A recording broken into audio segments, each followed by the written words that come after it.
Conjugale. It's great to see such a massive crowd of communists out here today to support the Fianna Fáil Fine Gael cause.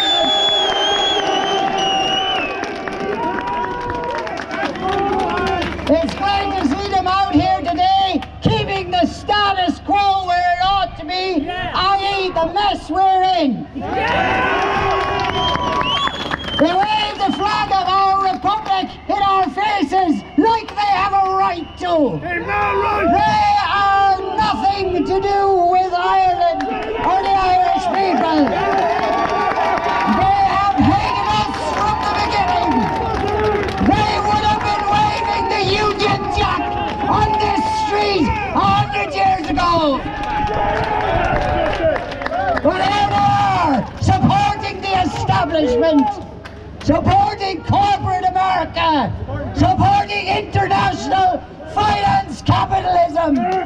Because that's how you get a revolution, isn't it? By supporting capitalism.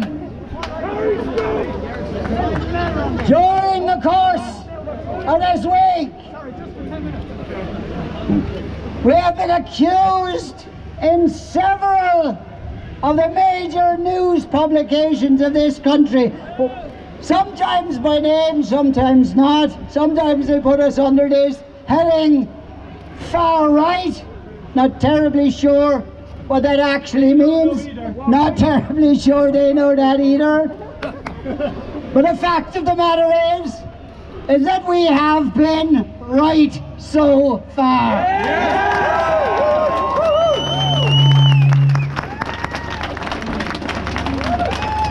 At the beginning of this crisis, and when I say a crisis, I do not mean a crisis with the virus. I mean a crisis that has occurred because of the government's reaction to the virus. At the beginning, the National Party, we're accused of jumping on bandwagons.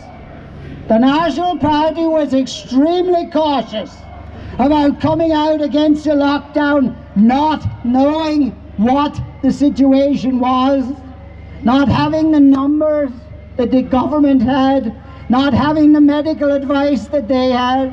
And they will say to you now that the thing to do is you can't listen to Justin Barrett. What would he know about it? He's not a doctor, and he's not a medical professional, and he's not a virologist, so why would he know about it?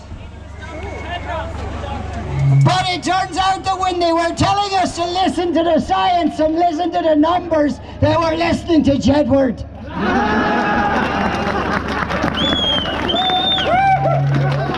Now, I don't have much medical credentials, I'll tell you, but I'll put them up against Jedward anyway.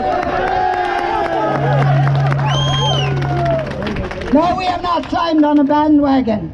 As you can see, the vast majority of people in this country have yet to realise the facts and figures and what they mean. Yesterday, for example, Neffet actually managed to raise somebody from the dead. They had a withdrawn notification of death.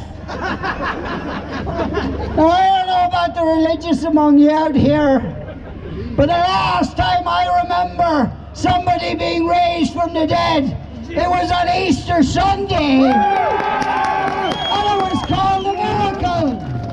The miracle of miracles. Neffet is raising people from the dead. And not only are they raising people from the dead, but they're counting the dead twice. You get counted when you die, and you get counted when they notify the authorities that you're dead. And RTE will announce both figures every night in the news. Ladies and gentlemen, here are the straight, raw facts. Since the beginning of this so-called pandemic, remember that's the phrase, pandemic. 2,676 people have died in this country. Now for their families and for their friends, every death is a tragedy, and every death is an absolute, and every death is immeasurable harm and damage. But there's one thing that is absolutely sure in life, and that is death. It will come to us all one way or the other, and what waits for us afterwards is what we have to worry about. Since the beginning of this so-called crisis, pandemic, 2,776 people have died on an island of 6,833,111 people.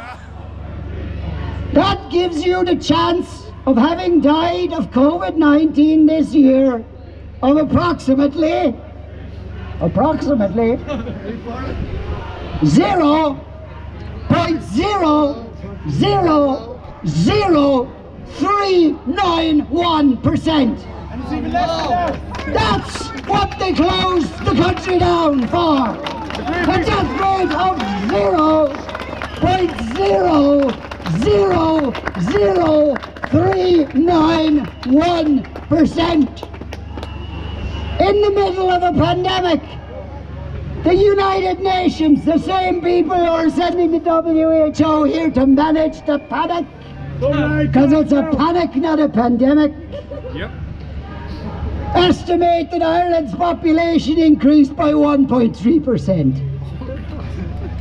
How do you increase your population in the middle of a pandemic? Do you think during the bubonic plague in the Middle Ages that the population of Europe went up by 1.3% annually? Do you think the bubonic plague killed 0.0000391%? Do you think you had to announce deaths twice in the news and raise people from the dead and kill them again? When you have a pandemic, when you have a genuine, serious health issue, you would not have these numbers required to be read out to you on the news every night. You would see it in your own families, you would see it in the streets here today. And even the crowd over there, they've come here, they tell us they believe the government. There's a COVID virus that's going to kill them all, but they're here anyway. What courage! What courage, gentlemen! I don't have the courage it takes to wander around the streets with a gay pride flag, with a virus that's going to kill me stone dead by this evening. But I don't believe it. And I don't believe it because Leo Varadkar told us, and the Irish Times told us back in March the 11th to be exact, he told us that 85,000 people might die of COVID-19. That the COVID mortality was 3.4%. Rise! Absolute rise! Unfortunately, he doesn't seem to understand where the decimal point goes. It's way over there. The Irish Times said the figures are plausible. They're not so plausible anymore, are they? Irish slaves are traitors! They're not so plausible anymore, are they? No. Every death is a tragedy, but lockdown kills too.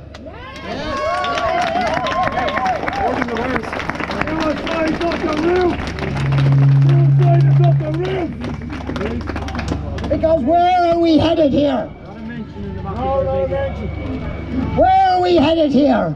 With cancers that are undiagnosed, with heart disease that's undiagnosed, strokes, Alzheimer's, These are the deadly killers of Irish people in 2019, and none of these people have received medical treatment since they started to run after the World Health Organization figures. And our representative, God help us, our representative on the World Health Organization, somebody please find him a home, because he looks homeless. He really does. He hasn't had a wash, he hasn't had a shower, he hasn't had a shave in quite some time. This is the man we're supposed to listen to. Where are we headed? Into cancer deaths, heart disease deaths, Alzheimer's deaths, the killers, the real killers. What are we going to do about the people who are committing suicide? Because they're stuck in lockdown and already depressed.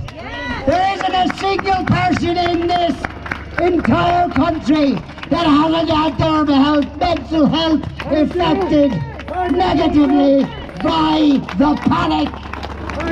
Franklin Roosevelt said we have not like fear, but fear itself. Absolutely, it's the fear that is killing us. It is the fear of actually dealing with the actual problems we have. So let Ireland live. Let Ireland live. Don't lift the level 3 restrictions. Don't talk about the level 5 restrictions. Don't even talk about level 1 restrictions. Did you notice that on the list of levels for crisis, there's no level 0? There's no time and there's no situation in which they're saying that's the end of the restrictions. The restrictions are here to stay. We're just going to move between them. Some more. While people are actually dying of every other illness untreated. Let Ireland live! Yes, let Ireland live! Let Ireland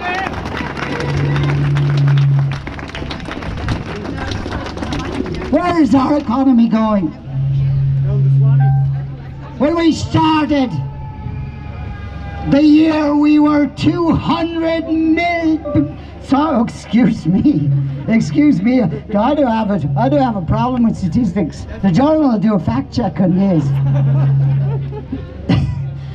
214 billion euro is what we owe as of about 3:30 last night into the morning. I check it regularly.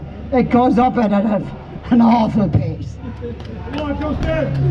We are taking on a 30 billion euro deficit this year alone to deal with a crisis that doesn't exist.